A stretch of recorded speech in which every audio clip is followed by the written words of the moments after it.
What's going on, Dolphins? It is your boy Dillon. I'm back with you for another one.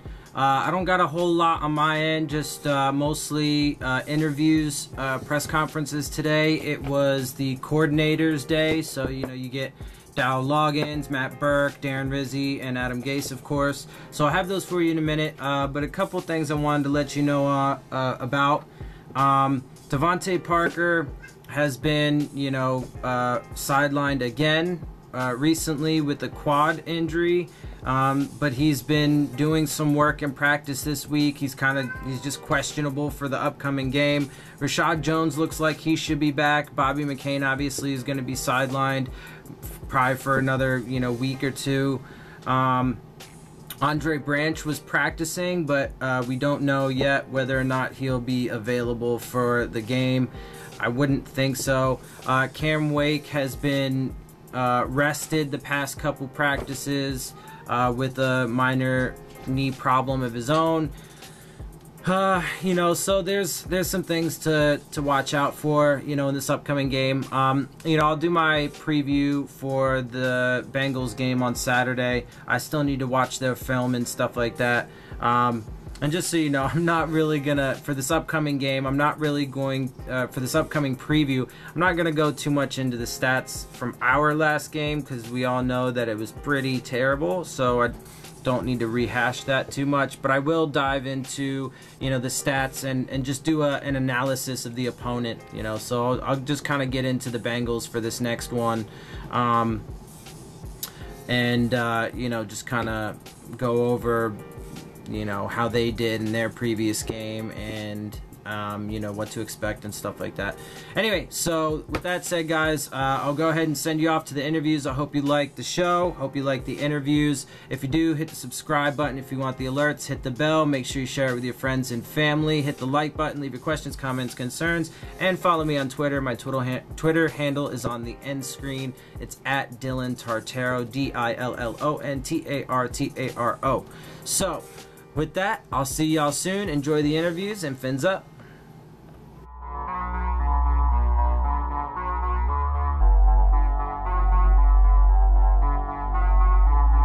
I think the one thing that Adam does a great job of is treating each game like an individual event and, making the onus on the one game.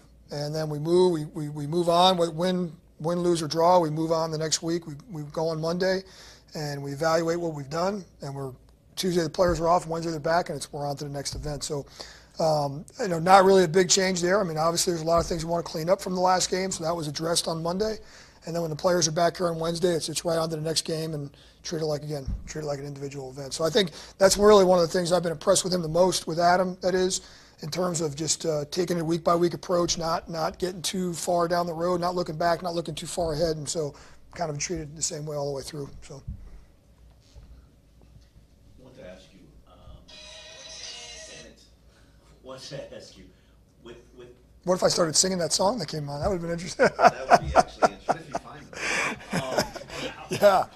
What did Walt Aikens not do correctly on that personal foul because it looked like he tried to come in? Yeah, I can't criticize the officials, so I won't do that, but I did not necessarily agree with the call. So I'll just leave it at that. So I didn't think he did anything that was abnormal. My reaction on the sideline probably also backed up the fact that I didn't agree with the call. So I can tell you what the rule is. Okay. The rule, when the gunner goes out of bounds, this podium was the playing field. When the gunner goes out of bounds, he can't go out of bounds on his own. If he goes out of bounds without being touched, it's a penalty. If he gets forced out of bounds by the jammers, okay, his angle on his re-entry to the field has to be a straight line back onto the field. So at no point can he straighten out on the sideline. So he's got to take an angle which brings him back onto the field. That angle could be 5 yards, that angle could be 15 yards, that angle could be 30 yards, but that angle has to bring him back on the field. At any point, if he takes a step to straighten out and that step is not bringing him back on the field, that's an unsportsmanlike conduct. It's a 15-yard penalty. The Patriots had gotten called earlier in the game what they call the 4 feet in the paint rule, which is when the jammer takes the gunner out of bounds.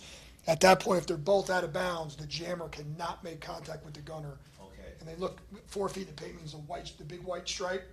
The official that's officiating that play is looking down the sideline, and if he sees the jammer make contact with the gunner and they both have both their feet in the paint, then it's a penalty.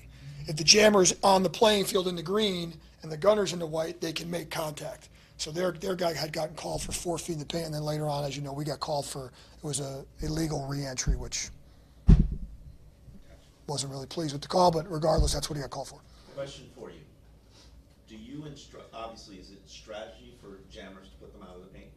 Yeah, so, obviously you have to go, obviously, the gunner, you have your 2 gunners. Some guys might both release outside, some guys might both release inside, and some guys might both just release in the direction of the punt. So everybody's different, meaning every team is different, or every rep could be different. Well, we have a technique for when the gunner releases outside, an outside release we call it, to go out to start going outside. And, a lot of teams are going to, obviously at that point, we have a technique that we use with the jammers when that guy goes out of bounds. We have this whole, technique that we use at that point. Whether it's 1 guy on him or 2 guys on him, we have 2 totally different kind of ways that we play it. And most teams do, because you have to be very careful with the rules there. It's very, you have to obviously make sure the jammer, once you get near the sideline, they have to make sure they stay on the field. If they end up out of bounds, they're going to get themselves back because obviously they can't make contact, like I said before. So, yeah, there's a lot of technique. We spend a whole lot of time doing that. You see it a lot more with 2 jammers on 1 gunner than 1-on-1. Usually the 1-on-1s don't end up out of bounds. Sometimes they do. If the gunner lines up really close to the sideline, you'll see them maybe end up out of bounds.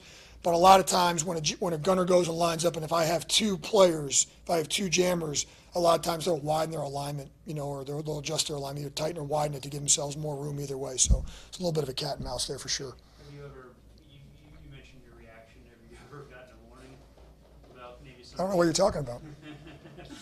Never once? I have no idea what you're talking about. Maybe a doctor's told you. Yeah. Through the first No. quarter, quarter of the season, how have any of the rules changes played out compared to your expectations? Yeah, so, starting the season, I really thought that, after looking at the play a lot through the preseason, I really felt like it was going to be a much more wide open play. I think that's been the case. There's, a lot of those collisions. You're not seeing those big collisions happen in the back end of the play down by the returners, the off returners, so what we call them. You're not seeing those big, down the red zone area from the 20, and you're not seeing big collisions anymore. You're seeing more of a much more wide open play. Every team handles it differently strategically. Some teams have a little bit more of a tendency maybe to stay in if the ball's in the end zone. You can kind of tell where the returner lines up a lot of times. Some teams are going to do it situationally. That's more of what we do, more of a situational approach to the return game. But I kind of believe, I know the numbers are up a little bit when there have been returns. The kickoff numbers are up a little bit because the play is a little bit more wide open. It's not as condensed. It's a little bit more of a full field play. And so I think it's going pretty good. I don't know the exact numbers yet I couldn't give you the exact numbers on the injury prevention stuff, which is obviously why the rules were put in place for player safety, number one. But I do think we're heading in the right direction. I really believe that, and I think as the season unfolds and gets down the road, as we know, obviously a lot of the teams playing colder weather, you're going to see more returns, and I really think there's going to be more big plays. And so usually what happens in the first quarter of the season, the touchback number is high, and then as the season goes on, that number comes down and down and down and down and down because you're not getting as many touchbacks in the colder weather games. The ball's not kicked as far, and so it's harder to kick the touchbacks in that type of weather. So I think it's going to be a really interesting number to keep your eye on the rest of the season, how that touchback number plays out. And I think towards the end of the season, in the colder weather part of the season, I think the kickoff return game is going to be even more interesting. Was the wind blowing differently in New England? It seemed like there was a little bit more line drive punts. Yeah, it wasn't a really good punting day for either side. Certainly, what was happening was a little bit of a crosswind, and we got messed up with our drops a little bit. I know they did too. Their punt numbers weren't great on the day. The couple bad punts that we have were more related to our drops. Our drop. When you take the foot, a lot of times, when this is the football, when you're on your going in punts, when you're kind of what people call them flip flop or Aussie punts, you drop the ball nose down, and the ball was getting pushed out by the wind a little bit, and that was kind of messing with our drops a little bit. It's not a flat drop. Our regular punts were actually better than we call them flip-flop punts or going in punts, plus 50 punts. Everyone's got a different name for it. Our regular punts were actually pretty good. Our flat drops were good. It was kind of messing with our nose down drops a little bit. The nose was coming out, and that's why Matt had a couple of shanks. So it's just, something that's easily fixable. But it wasn't a very good punting day for either side for sure. Yeah, it was a little bit. So the crosswind, the wind that goes across the field messes with punters more than a straight down the field, either at your back or in your face, they don't have as much problem with the drops. It's the crosswinds that kind of mess with their drop a little bit. So, yeah, it's a very good question. It wasn't a very good punting day for us, and it wasn't for them either. So. Is that something that you kind of noticed before the game? The last two games? Yeah. He's kind of really well, especially inside the 20. Is that Yep. before the game? Yeah, we worked on it. To be honest with you, he had a pretty good pregame. It's a really good question. Going into it, the wind did pick up a little bit. To be honest with you, up in that stadium, that wind comes out of that open end, and it kind of comes in and goes back to that corner. So if you're looking at that open end, it kind of drives through that open end where that bridge is, and kind of goes into that corner, and that's where that crosswind was coming. As the game went on, the wind picked up a little bit, and it was kind of going in the face there a little bit and across. So it was something we noticed pregame. It really wasn't a big deal pregame, but as the game went on, it became more of a factor. Just one interesting note for that game, You have tabs on all the stadiums like that? Yeah, for the most part, we're going in, kind of have an idea. I mean, obviously, I've been fortunate to be around here long enough to be in all the stadiums that we're playing in, and certainly open air ones. And so there's kind of a little bit of a book, if you will, on each stadium. They don't always play out exactly. It depends on the day. Sometimes you get a day, and I mean that obviously was one of our better days in New England weather-wise, but there still was a little bit of a tricky win. So we kind of have a book going in, and then the kickers and punters are going to kind of play that out during the pregame. There's sometimes on one end the field goals can be a little trickier than the other in some stadiums. Pittsburgh, for example, they have that one end of their stadium where there's a low field goal percentage on the open end, and then you go to the other end, it's drastic difference. And so when you're going in, you kind of play that and decide when you're going to take the wind. The coin toss, the deferring, which way you're going to kick, having the ball third quarter, fourth quarter. So all those things come into play, and that's something that me and Coach Gase talk about a lot pregame, and kind of where you want to end up at the end of the half or end of the game. And so those definitely factor in. Sure, and New England's one of those stadiums. What's the book on Paul Brown Stadium? On this stadium, I can't. Ask me on Monday. I'm gonna tip my hand on that one. Is there a stadium you say that's the best or most conducive to kick at? Yeah, the ones that are closed. The ones that have no wind at all. We had an interesting one in Dallas about Brandon Fields is still there, so it's got to be about 5 or 6 years ago, where it's a closed stadium, but they opened the sides up and the end zones, and there's like a venting system, and all of a sudden we were nothing in pregame, and all of a sudden there was like a 10-mile-an-hour wind going one way, because all they did was open the end zone. There's like a window system that opens up, and all of a sudden there's windows coming. I'm like, wait a minute, the roof is closed. What's going on here?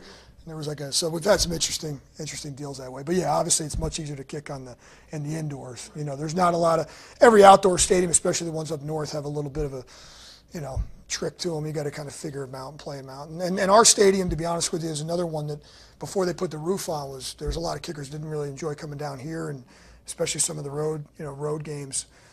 We kind of have a field goal percentage book on every stadium. Every stadium we keep like a 10-year stat book on field goal percentages and things like that. And our stadium is actually one of the lowest ones until it's made it a little bit different, the roof, but it's still open air, so it still can be some trickiness in there as well. All right.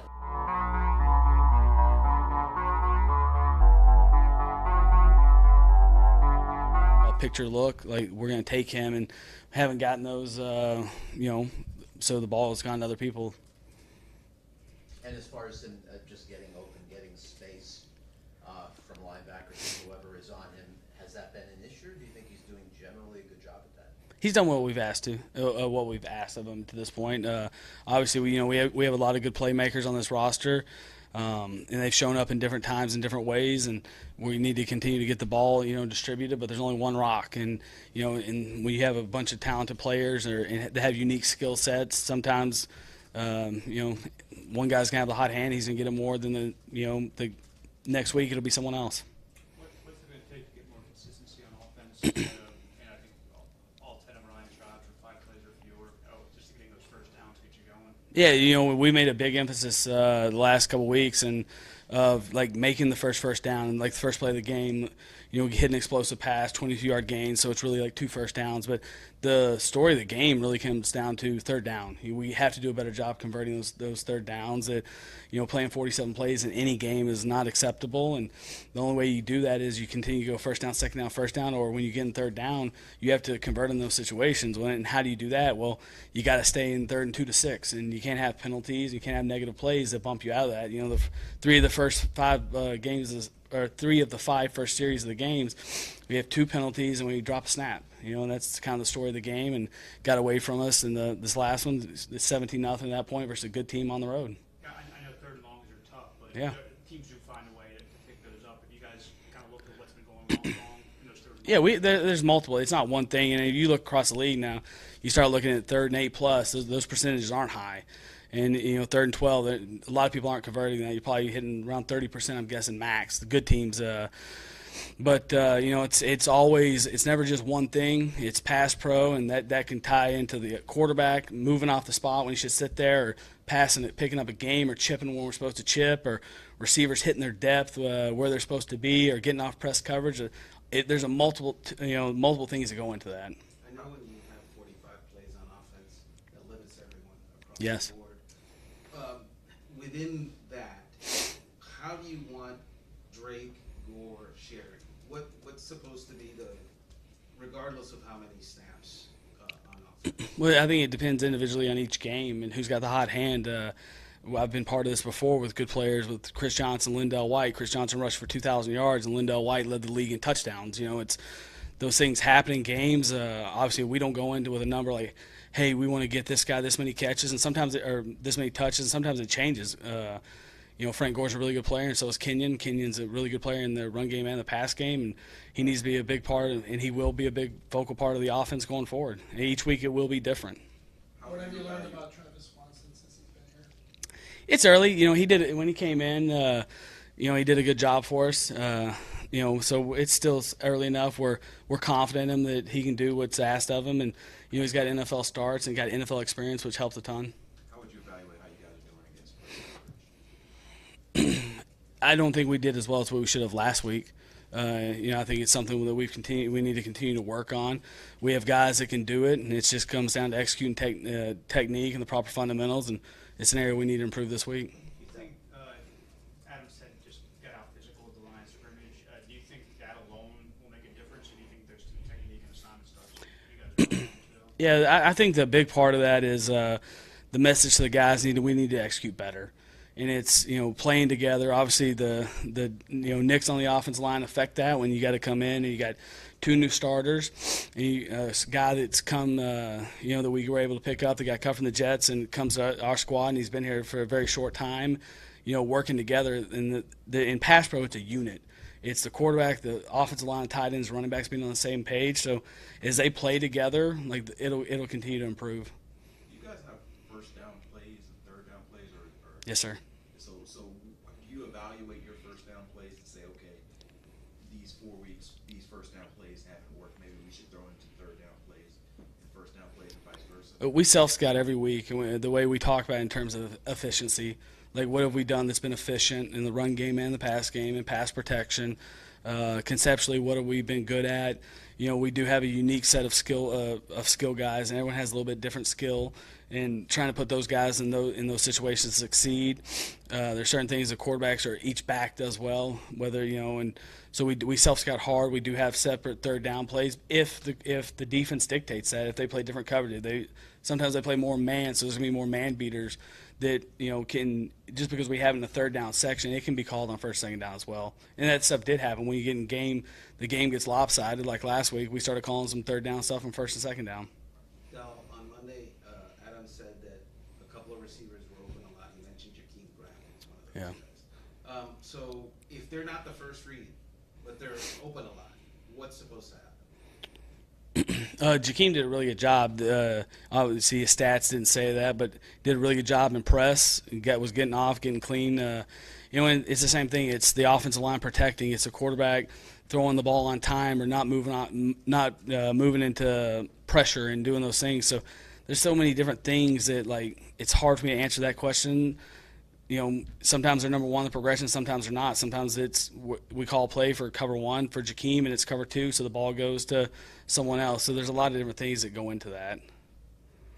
When the holes aren't open in the run game, how do you manufacture, a running game more touches for Yeah, that's a really good question, because sometimes the game's played early in games is hard. It can be tougher to get started, but that's why when you convert on third down and you're able to stay on the field and give those guys more attempts at running it, then you start to start get going and go in the right direction with the run game. And converting third downs helps you call more runs.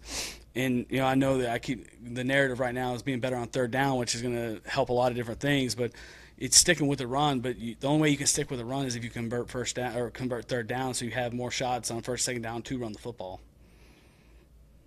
That's good.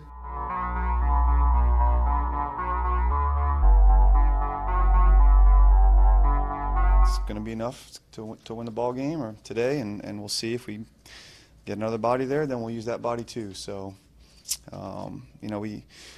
everybody's kind of banged up at this point, and there's a lot of spots that we're trying to manipulate in the roster, and so we're going to go to war with the guys that we got right now. So that's who we have. That's who we'll play with. Matt, what was your message to the team after Sunday? What did you say to them?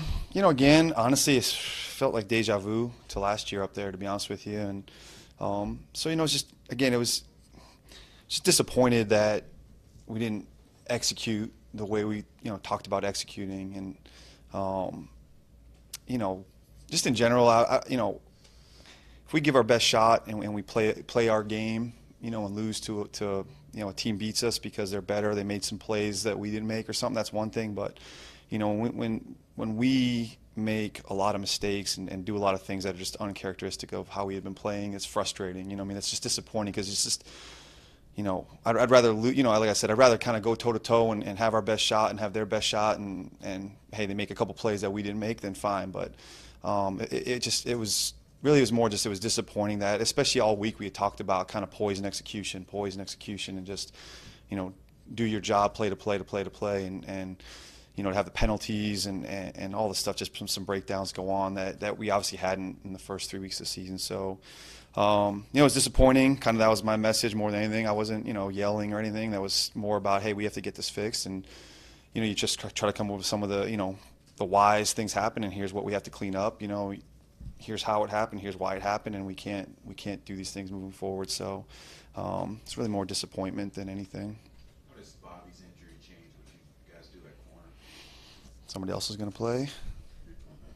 Yeah, I mean, like I said, just every position. I mean, whoever's up is going to be up, and we've been rolling different guys at different spots, and if Bobby's not available for us, then next man up's going to play, and we'll go play some ball. How do you feel about McTire and Tankersley? I feel fine. They've both been working hard. Torrey's got some work, last couple weeks and had some play time, and he's done a good job. And both of them on the practice field, again, we try to utilize our practice time for, different reps and kind of working guys in and making sure that guys are staying ready. And they've both been working hard, so I'm happy with that. And like I said, it's been the same story since week one, and we tell everybody in that room, I mean, if you're in this defensive meeting room, then you got to be ready to play when it's called on, and everyone's got to work to that goal and to that end. So I'm happy with the way they've been working in practice, and if their number's called, they'll be ready to go. I know sophomore slumps are a real thing, but other than that, can you explain what's happened to Cordrea Tankersley? Nothing's happened to him. I mean, I think, like I said, other guys have kind of played it better at times than him, and he's working and doing what we're asking him to do, and when he gets his opportunity, he'll be all right for us. After the game, a couple of the players, especially defensive linemen, were talking about miscommunication, and I don't understand what they have to communicate about. Could you enlighten me? I'll try. I can't speak to. I don't know what they're talking about. I wasn't there, so I never like to address hearsay. But no, I mean, I don't know what you're referring to, what they're referring to, if that's the case. But everyone has to communicate. I mean, on game day. I mean, even just from again, obviously making a huddle call, making a front call, getting lined up. there's always, checks and things that happen in the course of a play, whether it's certain motions or things that trigger certain other calls. So, I mean, there's always communication between all levels of the defense. I mean, that's a starting point. I mean, and it has to be, there has to be over communication a lot of times. I mean, everyone has to be on the same page. I mean, that's the worst thing that can happen if 8 guys are playing one thing and 3 guys, thought they heard something else. I mean, that's when things, obviously can go really awry. So, I didn't think that personally that was necessarily a huge issue, and that wasn't communicated back to me at all. So again, I can't address what they were referring to, but just in general, I mean, there's always communication going on every play. Again, between linebackers and D linemen, obviously in the secondary, and the linebackers have to get on the same page with coverage calls and checks, and even just from a starting point in terms of the Mike linebacker making a front call or setting the blitz or setting whatever we're doing. So I wouldn't say that was like a huge factor last week. There were a lot of other things going on. The last couple of games, there have been a couple of plays where 2 or more wide receivers are bunched up, and something happens. Either the block at the line springs a guy, or people are not covering Jordy Nelson. Yeah. Why is that happening? Yeah, there's a good example of communication. I mean, anytime, not just in man coverage, anytime even we're in zone coverage or any matchup coverages, if, receivers get stacked or bunched or condensed splits and sort of switch release or come out of stacks like that, then, we have rules week to week on how we're picking that up. You know what I mean? So we've had some miscommunications there in terms of how we're handling some of that stuff. And we have a game plan every week, like, hey, in these calls, this is how we're handling this, or there's different ways to sort of sort it out. You know what I mean? And obviously we've miscommunicated a few of those in the last couple of weeks, so I got to clean that up. Not getting too far ahead of the Sure. game, but you all coaches self-scout throughout the season. We do. What is going well for you? What is not going well? And what do you think maybe you would have to see as Man, I usually get I usually get myself scout on Fridays to go through it, but in general, obviously, like, our takeaways have been a huge factor of keeping us in games. Even last week, getting 2 picks, it's probably the only positive of the game last week. So I think that's again, especially having been a point of emphasis. I think when we've kept our explosive plays down, like the games that we've done that, we've performed well in, and when we haven't, we've kind of been up against a little bit. So, I mean, that's been kind of a critical factor for us. I think probably the biggest disappointment, I know I mentioned it last week, I feel like a broken record, has been third downs. We were actually decent last year in that, and obviously we spent a lot of time doing that. And, last week, kind of the penalties got us. But, I mean, we have a chance to go 3 and out in the first series of game and have a penalty on a third down. The last 2 weeks we've had, I think, 5, maybe 6 third down conversions on penalties. So, I mean, that's been disappointing from that sort of thing. So, I haven't studied much this week, but it's kind of early in the season to kind of really paint a big picture like that. When you decide whether or not you're going to shadow a guy like AJ Green, what goes into What do you mean shadow? Sorry. Having a cornerback? Oh yeah, okay, move with him? okay. Do you not call that shadowing? Well, I just didn't know. Want to make sure we're on the same page. Oh, okay. Sometimes. I want to speak your language. What goes into the thought process about whether to do that and when to do that? Maybe third down, red zone. I mean, how do you as a defensive coordinator come to that conclusion? Yeah, it's all that. Again, so you start the week and just, from a matchup standpoint, okay, just from a sort of a personnel standpoint, how do you match up? Do you like certain just like man-to-man matchups or those sort of things? I mean, that's sort of a base starting point. Is there a body type or a player that you like doing that with? And then it's also, as you start watching their schematic sort of attack, like, is it possible? Is it going to cause more confusion? Sometimes if there's a guy that they're motioning a lot and moving around a ton, like, it can kind of sway you against doing something like that, where if there's a guy that they're moving around, you're trying to flip guys all over the field. I mean, it's kind of a pet peeve of mine when, like, an offense moves one player and 7 guys on defense have to move spots just by that, you know what I mean? So there's some issues in terms of how you're doing that, and then same thing situationally. yeah, like if there's certain players are targeting in certain situations, maybe that's a time to do something different. Obviously, when you have great players, you're going against great receivers, a guy like AJ. You always want to give different looks. You can't give static looks to any of those guys. I mean, at some point they're great players and their talent's going to show up. So you kind of maybe pick your spots and when you're doing certain things like that. So I mean, there's a lot of factors. Some of it's sort of again what their scheme is. Some of it's sort of what our scheme is. Some of it's a personnel matchup. Some of it's areas in the field. There's certain times when you kind of want to change some things up or spring some things on them. So I mean, there's a huge discussion every week and kind of how we want to approach that. How do you approach that discussion with Xavier or cornerback? Really, it's not. I mean, usually it's not as much a factor in terms of directly with someone like that, with X. We'll look at it, but those guys are in here Monday. By the time they leave Monday, and we start really looking forward to the next week, we have all day Monday and Tuesday. Tony, Coach Oden and myself, we'll kind of, as we've watched the tape and sit through it, we'll sort of start game planning and put our discussion together saying, hey, is this something we want to do, or how do we want to utilize something like this, or hey, are we better right and left, or are we better left and right, or are we better however. And so again, as the week kind of gets into the game plan week, we have a better idea of what our personnel is going to be. And now that we've sort of watched some of their, the opposing teams scheme and how they're utilizing certain players, we'll sort of try to get it fit up how we want to. Is that pet peeve, I guess, on offensive movement that you mentioned with Mm-hmm. when you guys run with one guy? Yeah. Is that why you like your corners to typically stay on their side? No, I mean, that's not just about that. I mean, that's just sort of like in general. I think you see more of that if you have a defense. It's like partly why we don't necessarily flip our tackles and have like a 3 technique and a shade, like a nose or something like that, things like that, where they can trade a tight end and you have to move 10 bodies. Then you're just going to see that all year long. You know what I mean? Like they're just going to get you unsettled by moving one guy. It's just easy for an offense to do, and then all of a sudden we're kind of have 10 guys moving around. Now your eyes are in the wrong spot. You're not settled when the ball snaps. So. We try to just utilize our rules where if they're just motioning one player, that we're either one guy's going with them or we're bumping something and just kind of moving spots. And we have, again, it's another thing week to week we'll look at and say, hey, this week they do a lot of this. How do we want to handle this kind of motion? Do we want to match it and run across? Do we want to bump it, or certain calls and that sort of thing? So that's just, that's not really necessarily dictated by the corners per se. It's kind of just a schematic thing. Now we saw snaps rise a lot for Jerome Baker this past week, last Mm-hmm. couple of weeks, in fact. Has what he's given you from a speed and activity standpoint outweighed any negatives from a girth or size standpoint?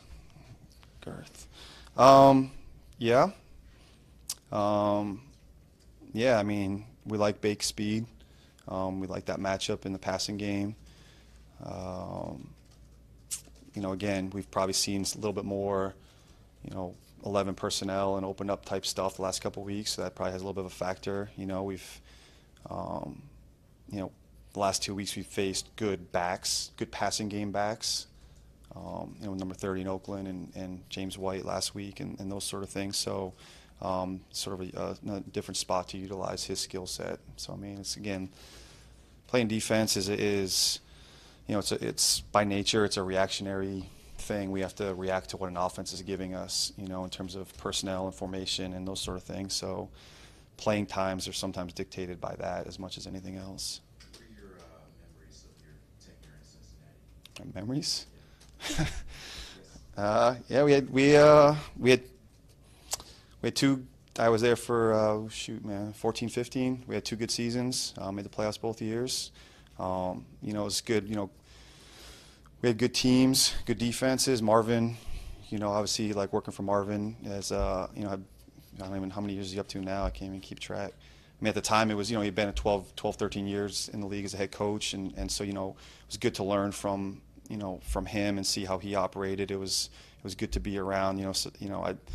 I was kind of laugh. Like I've had 4 head coaches in my NFL career, and 2 of them were like the longest tenured coaches in the league. Between Jeff Fisher and Marvin, and then 2 of them were first-time head coaches in Jim and Adam. So it was kind of just cool. I'd been with Jeff and then was with Jim for 5 years in Detroit, and then to go with Marvin and kind of just see how he operated. And it was kind of the first time I'd been out of that family, with the Fisher and Schwartz kind of lineage. It was the first time I kind of broken out of that a little bit, and so it was good to see kind of Marvin. And it's a unique place. It's kind of a family-run business. and how they operate, and so I learned a lot from Marvin. I learned a lot from that organization. I learned a lot of football there, and we had 2 good seasons, and unfortunately both ended in playoff disappointment. But I enjoyed my time there. I grew as a football coach and learned a lot of ball. Matt, what are your thoughts on things not working out between you guys and Jordan Phillips? I don't really have any thoughts on it. Things didn't work out, and organization moved on, and I'm sure he's moved on, and we'll both go try to get a win this weekend. Oh, whoa! I thought that was like my cue. I was close. How often in the last 2 years has X lobbied to shadow opposing receivers? X is a extremely confident player. He wants to do it every game, every play, every game, and even if you do it, he gets mad if you give him help. Like literally, he's like leave me alone type of thing. So he lobbies all the time for it, which I love. Now that's not always the best strategy, so he doesn't always get what he wants. But again, you want your corners, especially guys that playmaking corners. You want them to be confident, and he is, and he wants to go against the best, and he wants to match up against the best. He wants to, he views himself in that category, and he wants to perform on that stage. So he pretty much every week wants to do it, and obviously especially when you're going against, really good players like we're about to go against. But again, this offense isn't just about A.J. Green, So there's other factors. We can't just say, oh, we're going to put 10 guys on A.J. Green, or we're going to flip this guy and always do this. This is a good offense, and they've got other playmakers that we have to account for. So, he's got to just play within our scheme, and he'll do what we'll ask him to do. All right, thanks, guys. Oh.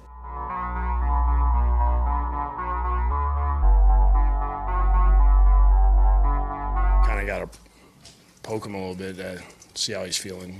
We try to be smart with him in practice. He takes probably more reps than what we want, but that's him. And, I think we finally at least getting him to kind of sit down here the last couple of days was good. With Branch, we saw him out there today. Did he have a breakthrough in the last few days, or is this kind of on schedule? Oh, he's been, I think he's ahead of schedule, whatever that means. But, he's been working hard. He wants to get back. He wants to help contribute to kind of what we got going. Did you get anything more from Devontae today? We're still kind of, it's sometimes he feels really good, and sometimes it's not as good as what he wants. So, when running is your entire profession, you got any kind of soft tissue, it's not that easy to deal with. So, we'll just keep every day. We're just going to keep trying to get him a little bit better, and then see where we land on Sunday. This first month, I guess, with him being kind of frustrated, not knowing whether he's going to have him or not on a given Sunday. I think anytime that you start a week with a group, you have an idea what you're going to do and who you have and kind of how you're going to do the personnel groupings. I think when you lose a guy midweek or late in the week, that kind of can throw things off, and you're trying to regroup and reset everything up. So, it's tough because you feel like you wasted reps on plays that somebody else is going to run. So, right now I just got to kind of have that contingency plan of if he feels better, and if he doesn't, then go a different direction. Adam, Chase Allen is kind of a under-the-radar guy for us, but we see him back out there. How would he help you from scrimmage, and what units of special teams would his? Well, he's one of those guys that does everything for us on special teams, on defense. It's nice to have some depth like we do when he's back. Right now we've been kind of thin, on those guys. The guys that have been playing a lot, they've done a good job of kind of working that rotation, but getting him back, will be nice. Just both on special teams and defense. Adam, can you talk about the challenges that A.J. Green poses? I don't even know where to start. He's a phenomenal player. He stretches the field. He gets on you fast. He's long. He high point the ball. He can make some unbelievable catches. I always just think back. We had him in the Pro Bowl his second year, and Andrew Luck was like throwing a ball away, and he went and got it and scored a touchdown, and he was like, I was throwing it away. And the guy's just got incredible ability to track the ball, go get it. It's just he's got another gear when the game hits. How do you decide when a cornerback is ready or whether you should be shadowing him with him? I mean, what goes into that decision process? Yeah, I mean, I think it's a little bit of the confidence of the player. You know, some guys like to do that, some guys don't. Some guys want to stay where they're at. And when a guy does have the confidence, that's probably your starting point there when you know you have an upper tier guy. And really it's how can you know that guy's going to probably catch balls. And it's can you keep battling throughout a game? And really that's what you're looking for when you have a guy that can do something like that. Can he bounce back when it doesn't go his way? How much does it? Is averaging 10 touches a game, receptions, carries. Is that enough? Yeah, I mean 45 plays or whatever we're averaging it's not good. I mean, there's about 6 other guys too that are sitting there with their, you know, they're not getting enough touches. We need more plays. You go 70, 75 plays. Now everything's going to look a little different. But when you go 50 and then we went 47 this week and then 44 the week before, that's one game. That should be one game. So we get more snaps and we convert some third downs and stay ahead of the sticks. Then everybody gets more touches. Is it a catch-22? If you give a guy more plays, you'll get more plays? Well, I mean, he's playing. I mean, these guys are playing like the way we want them to as far as the play count compared to what we're getting. We're just not getting enough plays.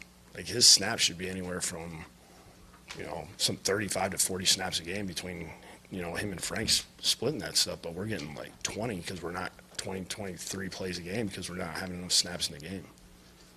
Adam, was having 2 tight ends restrictive at all in terms of what you wanted to do, or it makes no difference? He's got plenty of wideouts that can fill in. When you have a cornerback has to follow a receiver, how much challenge does it put on the other guys to make sure that they know their assignments if they have to flip sides? That's not something that's difficult for those guys because they got to do everything anyways. So as far as coverage goes, hey, you're clouding, you're in quarters, you're in man, you're in thirds, whatever it is. That's not the difficult part. The difficult part is those guys start really switching. You do some of the things that we do with Albert, then it gets interesting because now you start bouncing inside, outside. You know, the guys in the backfield. You start doing stuff like that. That causes that guy problems. How often has X come to you guys and say when you get him or when you get that guy? I don't know the number count. I know it's happened a couple times, though. Can you hold on while Armando listens to himself on the podcast? I know you're busy, but... Nice name for the podcast. Take 2. So X has asked you. He talks to the defensive guys. It doesn't take them long to say, "Hey, you good with doing this week?" And he's always going to say yes. Like it's been rare that he's had to come to us for anything. You can just tell when he gets excited when anytime that we play a team that has an elite receiver, because he knows that everybody's going to be watching him and how he plays and what he does. When did that first start? Well, I don't even remember. Maybe it was against these guys. When we talked to you at owners' meetings, you asked about why the vets you targeted, you brought in, it was for leadership, and you were pretty, I guess, fired up about that Buffalo game and the effort you saw there. Have they had an impact this week on kind of the locker room? I'm not saying that the effort wasn't good on Sunday, but it was a bad result, obviously, for you. Was that what you would hope you would gotten from them, or maybe a little bit more? I just look at kind of the way practice has been, the energy level. You know, it's tough. You get kicked in the you know what. You got to bounce back on Wednesday. I mean, the turnaround's quick. You got to reset and you got to start over. And the energy level Wednesday was outstanding. Like guys were fired up to get back out there and kind of get going for this week because you're on to the next opportunity and it allows you to eliminate what happened the week before. That's the best part about this part of the season is you got another week to play. So you can forget that game, learn from what you need to learn, and then move on. And I felt like all the guys did a great job of coming out with great energy and practiced hard and really got after it yesterday. Are Frank and Denny vocal, or are they kind of lead by example guys? Probably a little bit of both. You're never going to get Frank to really. He's going to say, if he has something to say, it's going to be a little side conversation. He's not going to be, you know, somebody that's going to say anything really out there if like it's in a practice setting or anything like that. Danny, I mean, I don't know what. You never know what could happen. Adam, you guys have 9 interceptions through 4 games. You had 9 through 16 games last year. Do you just have more interceptions, or are the defensive backs better right now? I think the point of emphasis has been, you know, turnover margin for us, which I'm sure it is for 31 other teams. I think our coaches have done a good job on the defensive side of the ball as far as really working on certain kind of drills to emphasize that and making sure. I think we just lost out on a lot of opportunities last season where we got hands on the ball or there was a fumble to where we didn't get it, you know. And I feel like this year we're doing a better job of when a play like that occurs for us, minus TJ's, all right, we've made the play. I want to ask you about Jonathan Woodard. When you've obviously been the guy who likes to promote the guys who are on the practice squad.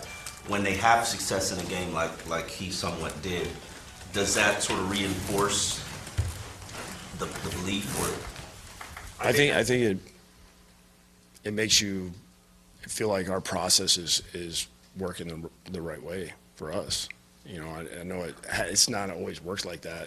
Other places I've been as well. You know, I mean, I'm sure there's been times where we brought somebody up and it didn't work out well, but when you have a guy in your program and the rest of the guys are you're able to bring somebody up and those guys feel comfortable playing with you. You know, 4 guys are working together there. So when they know, like, I can count on this guy, that helps 3 other guys as well. And now there's just a smoothness there and they kind of play off each other.